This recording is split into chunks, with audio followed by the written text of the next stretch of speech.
आता मी तुम्हाला दाखवणार आहे की आमच्या गावाला पेरणीला सुरुवात झालेली आहे आणि ती कशी करतात ती मी तुम्हाला दाखवणार आहे। इथे कुदळ्याने खणून पेरणी करतायत, तर चला मी तुम्हाला ती दाखवते। कुदळ बोलतात आणि हे बघा, हे तुम्ही बघू शकता आणि ह्याला असं खणलं जातं आणि आता हे खणल्यानंतर अशी ढेप मारली जाते आणि हे सर्व बारीक केलं जातं।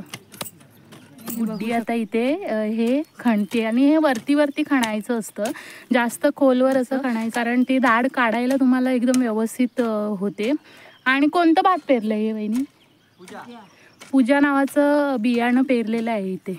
हे बघा भात कसं पेरलेलं आहे, सुटसुटीत असं पेरलं जातं, घट्ट पेरायचं नसतं। पलीकडून इथे शेती करायला आले, बघू शकता तुम्ही। आता खणतायत बघा, लक्षात सर्व राहते आणि 5-5 बायका इथे काम करतायत। जोडून बरोबर करू। गावाला एकत्रित काम करायला ही मज्जा येते।